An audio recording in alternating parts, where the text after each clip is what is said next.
I have been joined by Joyce Bawa Mogtari, who is a special aide to the former President Mahama. Good morning. Good morning. How are you? I'm fine, thank you. Good to have you. Likewise, good to see you. I also have with me Frimpong, who's a government communications team member. Good morning, Amma. Good morning, How are Dziffa? you? Very fine, thank you. Thank you so much for being here. Thank you too for We'll take a having look us. at our first story here, and I'm reading from page 3 of the New Crusading Guide. It says, review free SHS, scrap some ministries to ensure value for money. This is coming from ISE to government.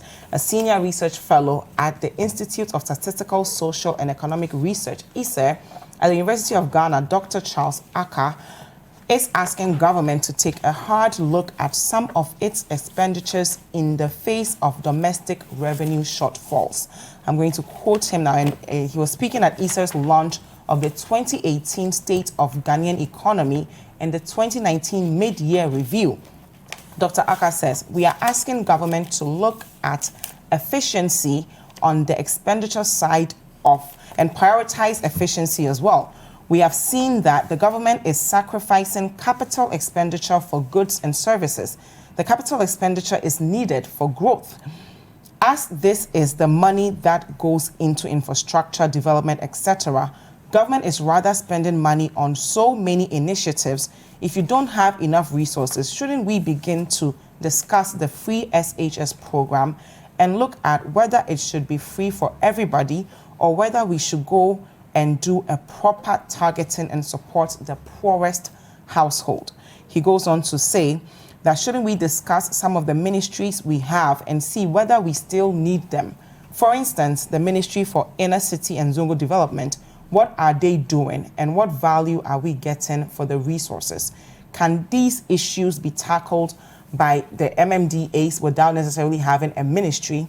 The kind of expenditure they are making there, are they growth enhancing? So ISA is asking us to look critically at revenue mobilization. We are not making enough money yet, we are also spending.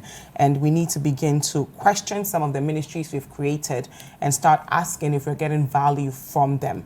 The Deputy Information Minister, Paris Enam Hajide, responded to this, and I'm going to read his response briefly on citynewsroom.com. He says, our policy, large-size government still makes sense. So the governing New Patriotic Party has once again made a strong case for its ambitious policies and its large-size government. The Deputy Information Minister, Paris Enam Hajide, speaking on Eyewitness News, said, if you have a president who is desirous to lift the country out of the conundrum in a quick manner, he has to set some targeted interventions and put people he can hold directly responsible in strategic positions. If you check the Transport Ministry, it has historically become one omnibus ministry with a vision and intervention of President Akufo-Addo. There is no doubt that the kind of work done in the rail sector is unprecedented in our history. If you check the development that's happening, the list can go on and on and on and on and on with the things that are happening in the aviation sector. So the Deputy Minister pretty much names different sectors and the development happening and saying, ISA might have its concerns, but we are still developing the nation, and the people of Ghana should be patient with the government.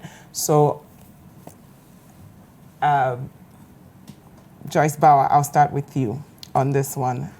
ISA has come up with its response to say that we should start reviewing some of our policies to, generate revenue, and the Deputy Information Minister is saying, we inherited a lot, so be patient with us. We're doing the right thing.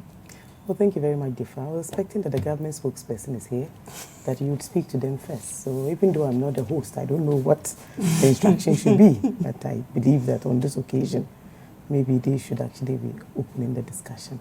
Okay. Because I followed the, well, good morning to your viewers and good morning to everybody else. Indeed, I followed the discussion by ISA. I think some of the things they spoke to largely reflect perspectives across board. I also am inclined to believe that for quite some time now, there's been this raging debate, largely amongst Ghanaians, some civil society organizations, and many well-meaning individuals have actually spoken at length about the current decline, which you can see around you. the economic growth that was projected to happen just before former President Mahama and his NDC party left office in the end of 2016. And we do know also from the same report that in 2017, the projection for us was about 8-point-something%, that we had largely gone up to 7.5%. But that over the last 2 years, and fast forward to 2019, we have declined to 6.1%. We've also observed other research reports, such as what the EIU said, largely regarding the amounts of money that we are investing in some, consumable aspects of our economy, which do not necessarily support growth or encourage growth. I believe the same report also expressed some deep frustration and worry about the level of unemployment. This week we have followed little picketing here and there, demonstrations here and there, threats of same from NAPCO, from nurses who are still unemployed, and many other social aspects of our economy, which all speak largely to a certain trajectory that partially we inherited an economy whose projection, especially with regards to oil and gas, was expected to grow to at least 9%. That in 2017, we achieved that growth when the 10 fields came upstream and started to produce some very well-needed resources, came up to 7.5%. You would expect that even if for nothing, we would have taken it to the level of about maybe from 7.5 to 8%, etc. What is happening now is a downturn that nobody can actually explain. But I believe that the ISA report also touches on some of the reasons why they think that we are experiencing this downturn in our economic indicators. They speak largely about the free SHS. When you pick up the 1992 Constitution, for example, Dziffa, you read Article 25. It actually enshrines, is an entrenched provision discussing educational rights as to basic education, to secondary education, to tertiary education. All facets of educational rights are actually guaranteed by the 1992 Constitution. This is the same Constitution, as you recall, that the MPP then actually boycotted, claimed that we had invited persons from other non-performing sectors of the economy to join the table and discuss what provisions should go into this Constitution. So when you decide finally to move away from the pseudo progressively free process to a totally free system of education, I think that President Mahama has spoken at length to this subject of the free SHS, that the approach of the progressively free as advocated for by the good people of Ghana in the 1992 Constitution was the way to go. There is absolutely nothing wrong with free SHS. The only challenge is that we have challenges in health. We have challenges even within the same educational sector. Because remember that the educational logistic chain is not only when you get to the senior high school, it is also from the basic level. So think about it. If you are having problems at the basic level, at the senior high school level, and of course even at the tertiary level, as we've all experienced, look at what happened recently with the placements of kids in these schools. A very basic process has suddenly become very cumbersome, very difficult, and what have you. But the Deputy Information Minister is saying that the kind of development we are experiencing is unprecedented. So shouldn't we be a bit more patient with government as they are transforming our economy? Sometimes I think some of these conversations, I don't like to approach them from a partisan perspective. We have 124 ministers occupying so much space. We have an equally very large number of ministries that do absolutely nothing, whose performance, whose impact you and I even cannot assess. So imagine the other persons down there who don't even feel a certain semblance. What do we see on our roads now? Every day you go on social media, you have photographs of V8s, of official vehicles rushing to one place and the other. Ask yourself, Dziffa, if we had even 50 ministers, I'm sure you could all go around this country and you probably wouldn't notice it. Look at how much taxpayers invest in their lifestyles alone, in their accommodation, in their residences, in their travels, in the salaries, name it. This morning, for example, I saw a very sad story, one of the many that have become a part of our lives, that when we were leaving the ministry, the railways were actually being built with concrete slippers. There were even plans for an Italian company to come here and build a factory to produce the concrete slippers because our weather and the dampness encourages slippages. So the wood will grow moldy and definitely not last as long as the concrete. The company that actually worked on the railways over 60 years ago was the same company whose younger generation came here to advise on the process regarding the railway. When this government took over, they started to use wooden slippers and treated wooden slippers. You can visit the Takoradi lines and see what is going on. What we hear now every morning is that there's been a rail track that has gone off the rail slippers are not working. You know, sometimes some conversations will be with us probably for the next 20 years. They will probably outlive the NDC and the MPP. I think when we speak to education, there is something called lack of motivation across the country now for teachers or persons who help with our education. You can speak to kids, even go to schools like Achimota, pick children at random and talk to them about how the outlook of their teachers. Recently, there were threats that they were going to go on strike. The kids stayed at home. They called them back and said, no, government had said something. They will still go on with the strike. All of these things do not augur well. Okay. Talk to kids about the feeding, bursaries, the food they're eating now, in comparison to what they were eating, say, 4 or 5 years ago. There are complaints there too. Okay. There is a challenge also with access, but the quality is the biggest problem. And if people start to visit, which is what the media can do, visit some of these schools, speak to them, ask how many heads of institutions. Charles has come out with a report on what needs to be done to be able to fully and effectively implement this process. We have reduced it to a very political conversation. Okay. So the salient things that affect and impact greatly on our lives are things that we are missing out of.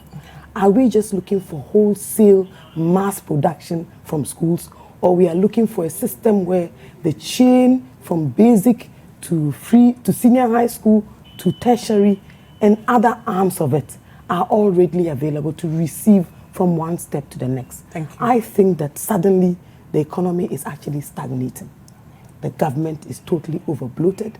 In terms of impact, I personally think that the numbers have actually made no difference. You can see the number of trips the president himself has undertaken, the number of jobs he's undertaken himself, the amount of responsibility that he carries. Does that speak to the fact that he has such a huge government machinery behind him?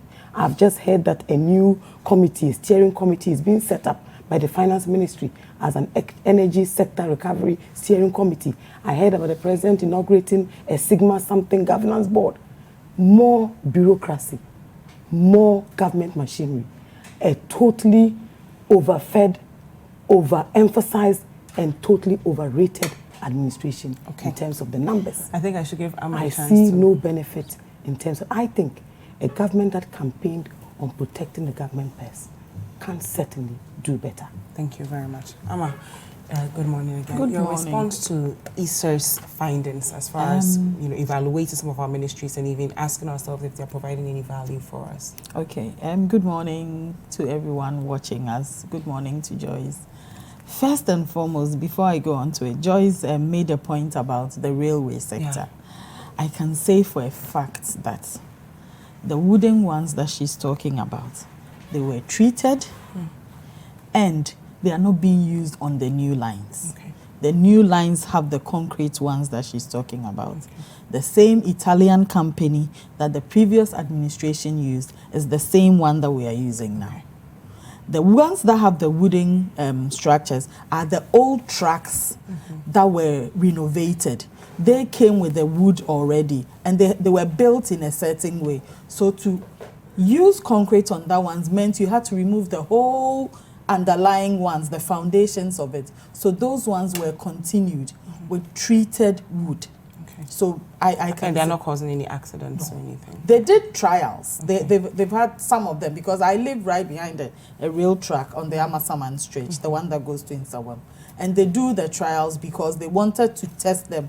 And another thing also was that people had encroached on the land. So they needed to move everyone from that side for safety. Okay. And then there were a couple of times when they were doing the trials, they had derailments. Okay. But not when they were running full capacity. So that one, I know that. Okay.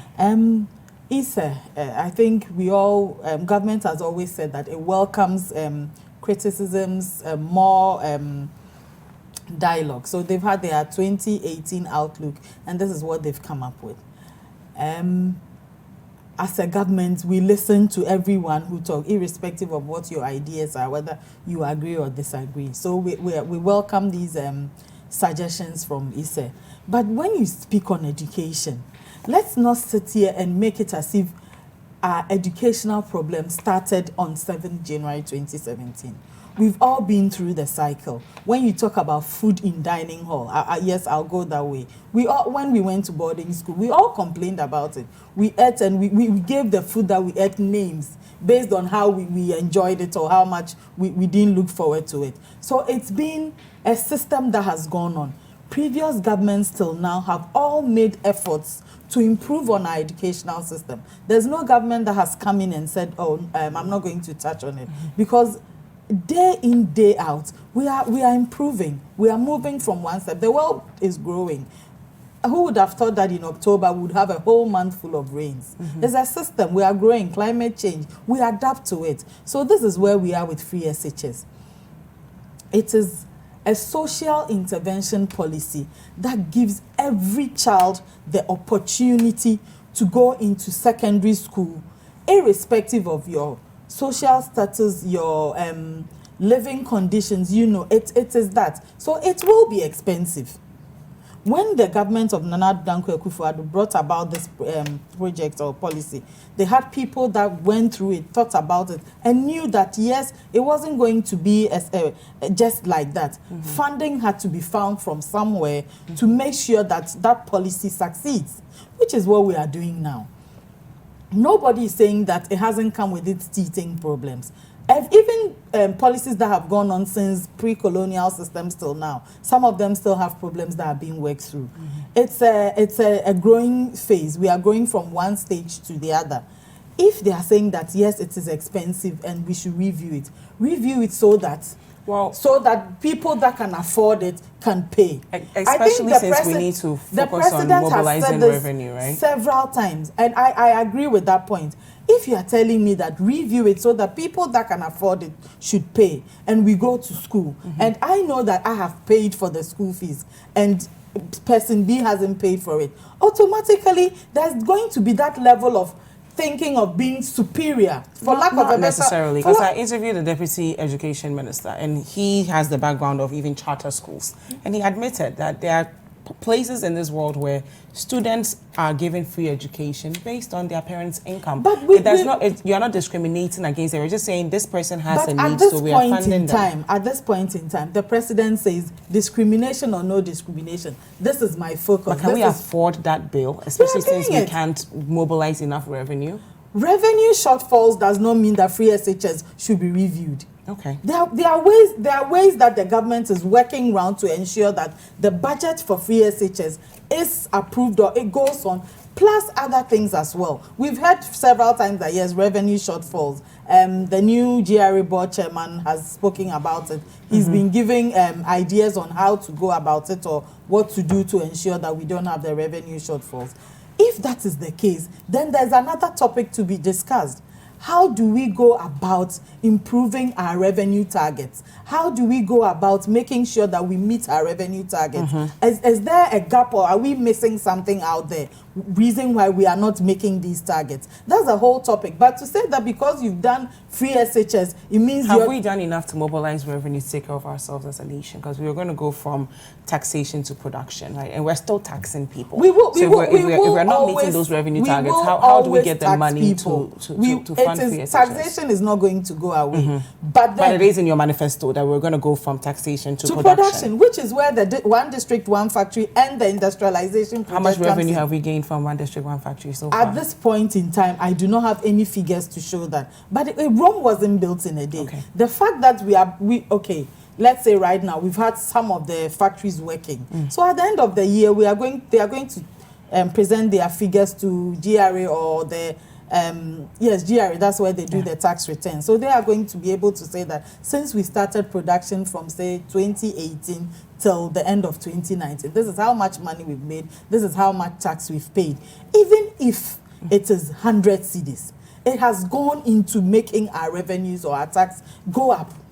It might not be the large scale that we're expecting now, but it goes on and on and on. If a factory is in production for 5 years and under the 1D1, remember that they do have like the process to qualify. They have tax rebates and all that to help them grow. So maybe in the next 5 years, most or all these factories that we are building, we are not going to get the full capacity of the tax we're expecting from them. But as we go along, we will get the benefits from it. But Amma, for a minute, let's just imagine for a minute that we were running this country as though we were running a business. We are not making enough revenue, yet we are spending. How are we going to sustain this business if we are not making enough revenue? And you're also saying we shouldn't decrease expenditure. Okay, right now we are in a situation where everybody is making it as if because of free SHS, our expenditure is gone up. It's not because of free SHS. That's not what he said. It is not the only cause. Okay. It is not it. Yes, it has increased it. But in that same way, government has not neglected other factors. Okay. Even in health, in agric, in energy, every facet of it, day in, day out, we hear of programs and policies that government is effecting to ensure that we maximize our capacity in these areas. If you take the energy sector like this, like Joyce mentioned, that there's been a committee set up to ensure that IPPs and governments sit down to talk about these take and pay and take or pay. And the energy ministry can't handle that? Maybe they are from separate committee maybe they are do from that? the energy ministry. Okay. It says that experts are being have been added to this committee. Maybe they are experts from the energy ministry. Somebody from finance obviously is talking about money, so there will be somebody from finance as well to talk about it. The finance minister cannot do it all. That is why he has chief directors, he has technocrats, the energy ministry as well. They are all working. Just because they've been asked to go and sit down and talk on a specific matter doesn't mean that we are employing other people. Okay. It could be from the same pool, or it is from the same pool. I'll give you a chance to respond to the bit about value for money from our ministries right after we go for this quick break. Remember that if you want us to hear from you, use the hashtag Breakfast Daily and the WhatsApp line 055058583. So this is Breakfast Daily on Citi TV. We'll be right back. Welcome back. This is Breakfast Daily. Thank you so much for staying with us. And before the break, we were still discussing ESA's report on government so far as our economy is concerned. And ESA says that we should begin to look at some of our ministries and if we even need them at all as far as what they've been able to achieve so far, value for money. And I was asking you your response to that, because we have a lot of ministries and ESA is saying, for example, the Ministry for Inner City and Zongo Development, what exactly are they doing? He singled out the Ministry of Inner City and Zongo Development. I think that they are doing a very good job. I know for a fact that they are doing a lot in terms of helping our Zongo and Inner City communities. They've come up with a lot of policies and projects and social interventions that are helping them. Oftentimes, we all sit back and people always say that, oh, when you go to the Zongo communities, they are only there for a particular reason. No offense to anyone. You hear of times when people say that when it comes to elections, even some of the people who reside in the Zongo communities, they are clergy, their imams have come out to say that there comes a point in a time when all the time you see that if there's going to be any chaos somewhere, people go into these Zongo communities, pick the gentlemen from there to go and do this sort of work and then bring them back. All must stop. So you need to focus on them. You need to remove that kind of perception that goes around them that this is what is happening there, and train them, improve their livelihoods, get people to see them in a different light. So, which is why the president in his manifesto said that when I become president, which he has, I would ensure that there's a specific ministry for them to ensure that the perception that is growing around them, people would notice that no, that is not what they are out there for, but they have other talents that we do not know about. And that's what the ministry is doing now. It is focusing on helping girls there. You hear of coding for Zongo communities where that's a private sector initiative. So when you look at our Zongo communities, for example, but the Ministry of Inner Cities and Zongo communities. Yes, they're some of the most deprived communities. They don't have a lot of community centers to assist. People might need other resources to actually help them rise out of poverty. What are some deliverables you can say this ministry has, achieved for us to justify their existence? For if not for anything, top of my head, I did see them training the ladies in there who do cooking outside on how to improve sanitation, how to improve their food, the quality of the food. These are all things that go on to help them. So if you have someone who is selling, let's say, the watches that you go every morning to buy, and they are seated right at the tip of a gutter, and the surroundings are dirty, you do not need someone to go out there and tell them, look, you need to keep your surroundings So dirty. we need a ministry to do that? It's all part of helping them. Okay. It is all part of helping them. Okay. And the MMDAs can't handle something like this, like reorienting the minds of the women as far as, you know, sanitation practices and the likes. We need a whole ministry of that Zongo the development to do president, that. every ministry that the president created has a specific job. They have their targets, they have their KPIs that he's giving them. If at the end of the year he assesses them, he assesses the work they've done based on the KPIs that he's giving to them, and he believes that they haven't lived up to the expectation of why he created them, it is up to him. He has the power to decide that. At this time, at this present time, I know that every ministry is doing their very best. Maybe we can sit and argue that we are seeing tangibles from A than B. It does not mean that because I'm seeing it, that person is not doing their job. But are you satisfied with the values these ministries are giving us so far? So far, so good. I see Ministry of Agric, like you said, they are doing a lot in terms of helping farmers, improving their livelihoods, encouraging more people to go into the agriculture sector by, you know, giving them a lot of help, you know, training, subsidies, you name it, to make people think that, you know, at first people always think if someone is into farming, it means, you know, they are not educated. But these days we have even, what's it called? These IT firms that use technology in helping our farmers. So we have ministries to help us change our mindset. On things. Okay, yes. that's and you think that it alone is in at least at the barest minimum is enough? Yeah, not just the barest minimum. Okay. Some of them, all fingers or all hands are not equal. A might not be doing what I expect of them, but it doesn't mean they haven't done anything since they've been appointed or since the ministry was created. We've had people who have always said, another ministry that I heard other people talking about is the ministry Honorable Howard Kumsen heads, the special developments and initiatives. We've seen some of their work. What are they developing? What are they developing? Yeah, the special development. Yes, ministry. That's where the one district, the 1 million one constituency, IPEP facilities. If you go around, let me just even not take anything, but 1M1C, you go into communities where they build markets for them.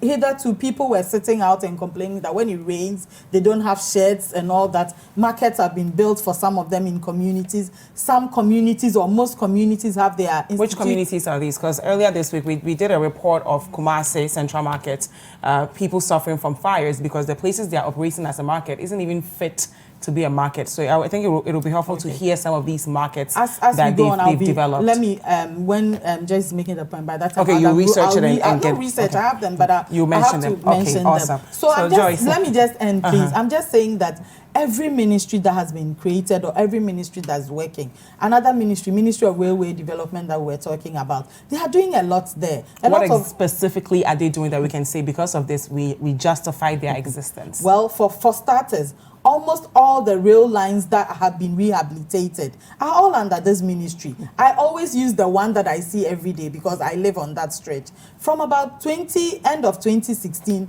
to most parts of this year, the Nsawam Accra rail was not working. Okay. It increased traffic on the routes because I used it. Once it's working and going all right, it means that most people that are using it are now going to get off the roads and go on back to the rails. They are doing the Impakadan one, which is a continuous one from the previous government. Awesome. That they are also doing. I do want you to find those markets for us. So I'll give Joyce a chance to respond so that you mention those markets. Joyce. Well, thank you. You can see, am I struggling? I'm not struggling, Joyce. The same report has talked about a total decline in manufacturing, which is now at 4.1%. Yeah. Between 2016 and 2017, which is when we handed over to them, manufacturing was looking at 7.5%, even with Dumso. And now we no longer have Dumso. So if we are failing in manufacturing, if we are failing in industries, and we are sitting here and talking about the funds that we are pumping into planting for fruits and jobs, how many jobs can Nama tell us have actually been created from planting for foods in particular. This is another criticism that ISA had for government and its approach. You see, acting as if you are living in a glass house and totally immune to what is happening around you is one thing. Noting criticisms from the same people who gave you the mandate to rule over them and acting on same is another thing. Telling people, as the NDC has always maintained, that government is a continuum, that you would always have to take it from one place to the other. I think that what has happened now is that, one, corruption is something we need not shy away from. It is at its lowest in 2019. It is part of the reason why every indicator is telling you that the poor have gotten poorer. That in terms of interventions to alleviate poverty, very little is being seen to be done. The next thing we have to look at is to look at what drives the economy. It must be industries. It must be true manufacturing.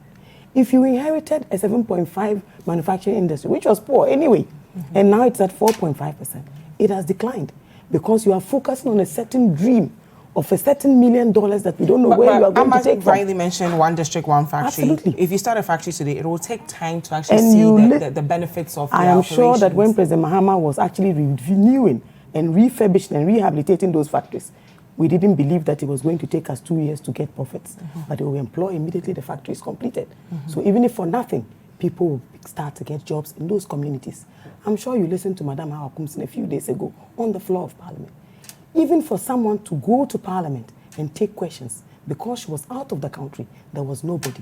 She had to make an impassioned plea and apology to the Speaker. And listen, you should play the Speaker's advice. Why do we have 124 ministers?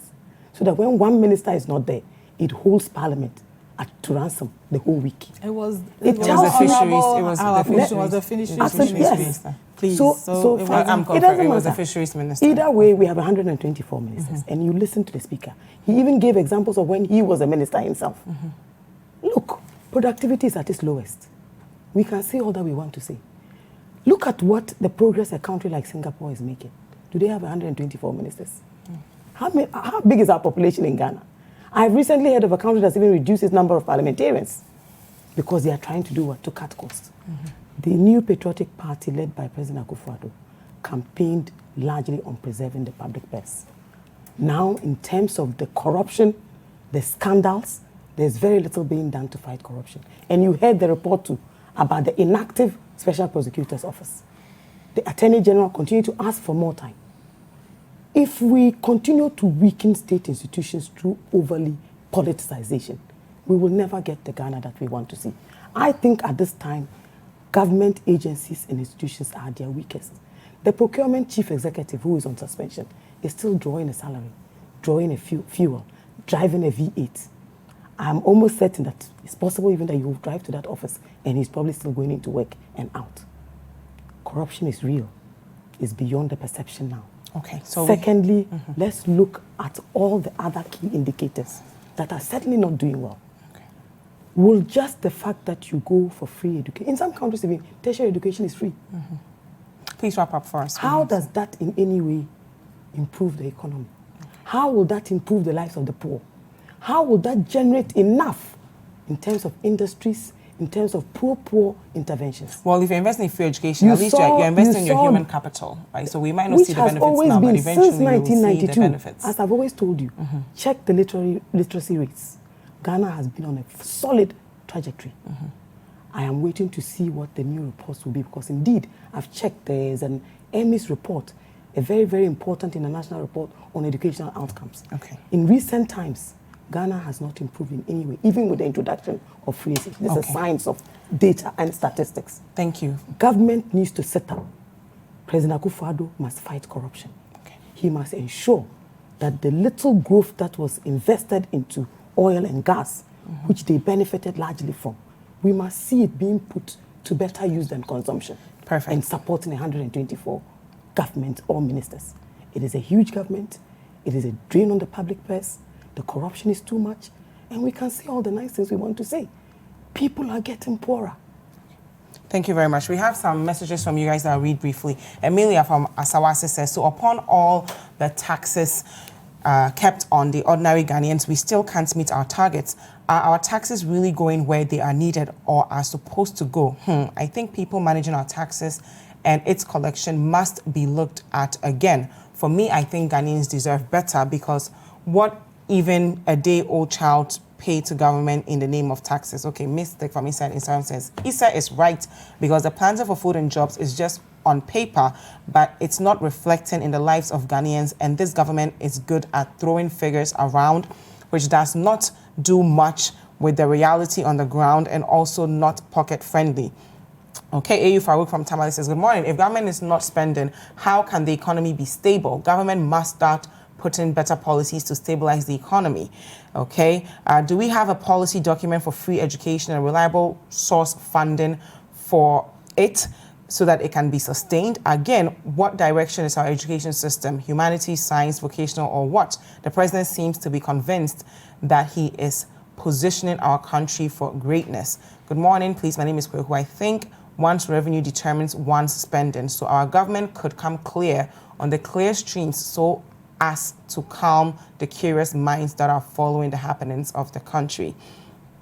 All the excuses she's giving for the Ministry of Zongo and Inner City Development have ministries to take care of them already. I think those are not concrete facts to justify their existence. This is coming from Samuel from Oponglo. And finally, Kwabena from Kumasi says, are the ministries doing their jobs? If changing of mindsets are the jobs of our ministries, then why do we need 124 ministers to do that? Amma, please let us know how. Let us know changing of mindset is only thing we need now. Okay, so he said let Amma know that changing of mindset is not the only thing we need now.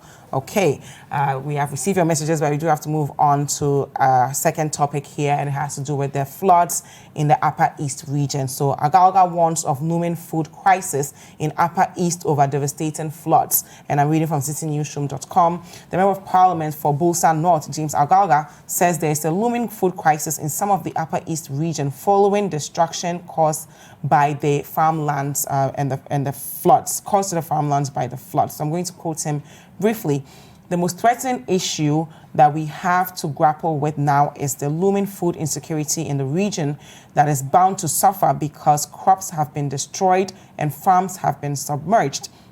The issue is how these people will make a living when the dry season sets in. Some of them have lost everything, their homes and farmlands. He goes on to talk about the fact that we need about 20 million Ghana cedis to sustain the victims of the floods. And he's also calling for the MP, the minister, to be held accountable. So he's saying that he's calling for Minister Pauline Patience Abayaje to be held accountable. I'm going to quote him briefly. He says, she continued to enjoy her leave until some communication groups in the region took up arms to demand her immediate return to duty. She had no excuse to say she's on leave, and so when people have died in the region, you choose to go about having your holiday. She was not sensitive to the plight of the people. So he's asking for the removal of the minister of that region. Amma, you were asking about the market, so yes, I can just tell you for here that I'm going to stick with just Eastern region here. Okay. In the Tiwa West, Ayensuano, and Sawem, Okre, Achiase, Upper Manya Krobo, Equiapim North, Equiapim South, Fanti Aqua North, Loiwa Manya Krobo, Achim Swedro, and Achim Ibu Aqua North. And this is from theguardian.com. What are the projects exactly? You're asking about markets. The projects that these markets are centered on. It's just building of markets for them. So and they are fully operational. The markets are made up of 3 sheds, each of which contains 24 stalls, thereby bringing the total 74 stalls in number with ancillary facilities. It also comes with a mechanized borehole, storage facility and sanitary facility, which is designed with a biogas system. I know I've seen two, the Kwapim North one and the Achimsway Road one.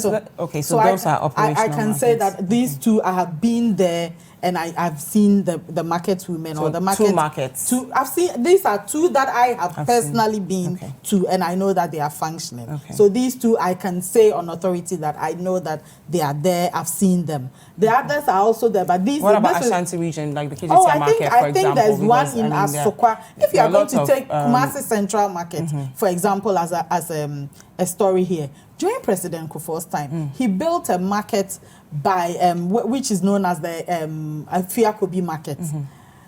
It was built with all these facilities and everything in there. They had a lorry park and everything. Go there right now. Get your team to go to this particular... It's not even part of this That's one. Fine. The women would not even go there. Instead, they all crowded Bantama, which caused the problem. Let's come back to the so Upper we are saying that if you are going to, for example, the women in the Central Market, I have a shop there because my grandmother has a store. That's fine, there. but you've mentioned the market, so that's perfectly fine. I just want to say that if you are going to say Kumasi Central, you use Kumasi Central Market, KJTR Market, they had another opportunity or there was another place built, but the same people refused to go there using an excuse that is the journey is all these things. So everything, like someone said, is not about mind. It's also about mindset. If you are telling me that there's a market that sells only yam in Adabraka, and this is where all the market women have to converge to buy it, there's no way they wouldn't come. But for the sake of time, let's get back to the Upper East. Upper East, I heard, I've read about Mr. Agalga and the situation there. Over the weekend, or I think last week, the Vice President went there to ascertain the devastation and what's happening there. As I said earlier, we are living in a time where rains are coming at unexpected times. It means that we all need to plan. Should the minister be fired for being on leave while her people were suffering?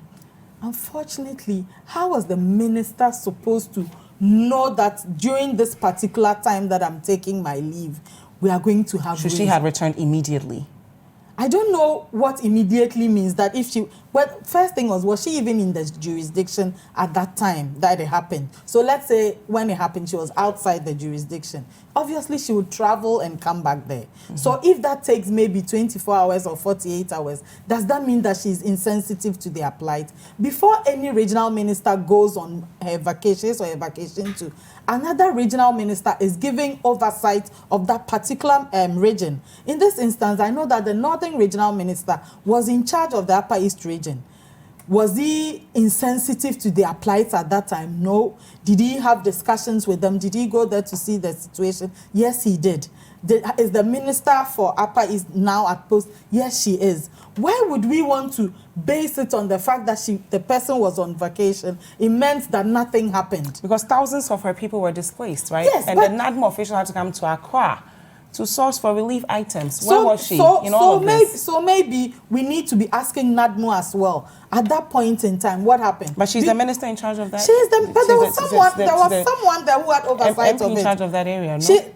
No, I don't know. She's not the MP. She's the MP for... no, she's not the MP. She's the minister. At that point in time, Honorable Said was there. Did he do something that if Honorable Patience was there at that time, she couldn't have done? Or did it cause anything major? Yes, people lost their lives. I empathize and I condolences. And thousands of people were displaced. Condolences to the families and the people that were displaced. But somebody was there at that time looking out for it. She came back as soon as she heard it to continue with her job. It does not mean that she's insensitive. If there's one minister in this government or a regional minister that I know that has much or d'accord with her people, it's the Upper East Regional Minister. She has an active social media page that you can follow and see all the things that she's doing in the region. And I think that is rather unfair for Honorable Agalga to start playing on that particular part. It is not nice. It is not fair. You are asking for relief. You're asking people to come and help.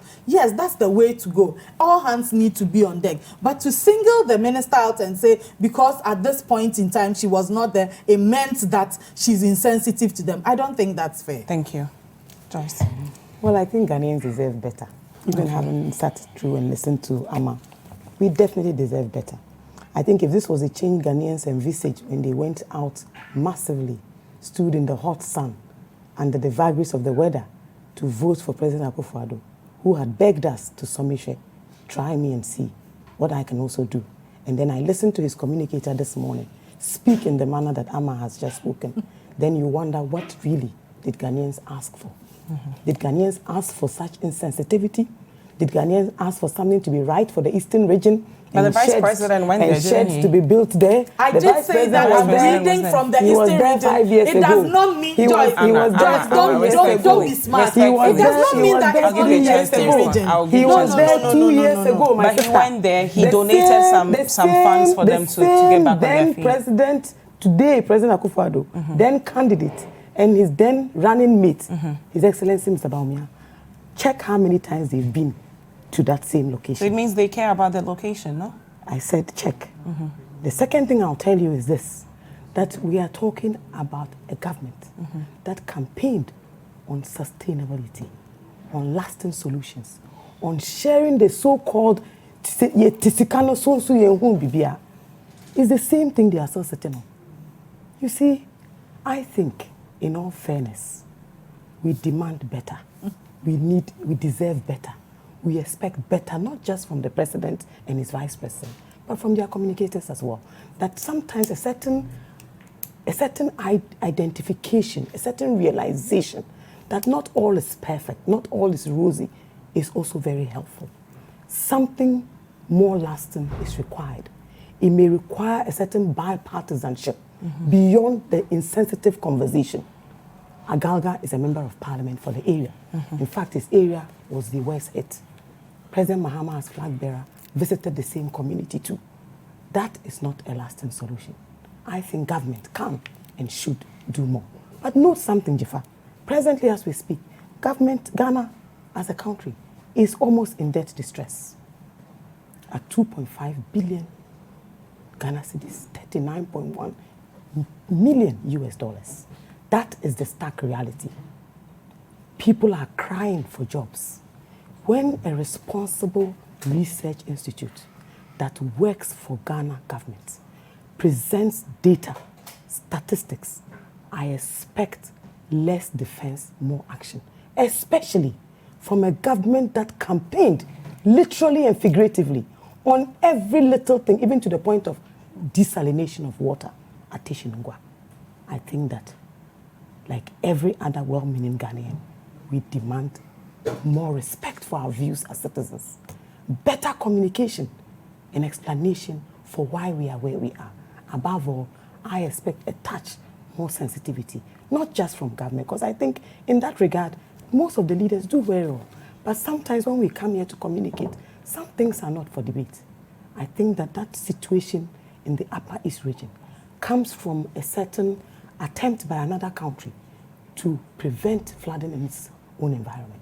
The two countries, I think it's time to sit down and agree on a way that we can even find ways of converting this water into a particular situation that can be fully utilized. Just before the NDC left government, the conversation had become an intergovernmental one, even including the government of Nigeria. I think we can start that conversation again. Because listen, food security is one of the surest things that keeps people in the regions in which they are. If they start to feel threatened, you will soon have a crisis. We already have a crisis situation where we have a lot of immigrants or people who migrate from one region to the other, sleeping rough. You've seen even what is happening at international borders right now. I think that Ghana has very deep problems beyond our politics and our extreme partisanship. Thank you very much. And when we talk about markets, there are fancy markets everywhere. There are the less fancy markets. I think there's a market for everybody. What we need is a trajectory that takes us to the paradise that was promised. Thank you very much, Amma. First and foremost, the government of Nana Danko Akufo-Addo is not insensitive to any Ghanaian. Every single life of any Ghanaian, whether they are in Ghana, whether they are outside, matters. We are growing a nation. We are not insensitive to anyone's plight. Yes, there's a crisis there, and the government has not turned a deaf ear to it. The government is working on it. Nobody can sit somewhere and say that, this government has not done anything. We've seen it. Honorable Agaga, if he's going to be honest with himself, he saw the vice president there. The fact that ex-president Mahama has been there does not mean that he has their interest at heart. It's all populism. We all know the game politicians play. But they need 20 million Ghana cedis. How do we raise that money for them? Well, so the vice president's visit was also populism, right? Respectfully. That is for government. That is for government to decide. And I'm sure that they are not going to sit down and say that because they need 20 million cedis, we are not going to do anything about it. Something will be done about it. Also, another thing, just because I mentioned Eastern region does not mean that other regions have not gotten their share of the 1 million, one constituency. We all seen the ambulances at the Parliament House waiting to go to the various constituencies. This is a government that cares about everyone. This is not a government that will sit down and create and loot and share. No, we don't do that. Thank you very much. Have you heard about how much has been created, looted and shared by friends and colleagues and PDS? Joyce Bawa Mogtari. Or you are not in Ghana? Is a special aid to the former President Mahama. Thank you guys so much for being with us. Hi guys, I hope you enjoyed this video. Subscribe to our YouTube channel, The Citi Tube, for exclusive breakfast daily content and other Citi TV programs. like, comment, and share with your friends.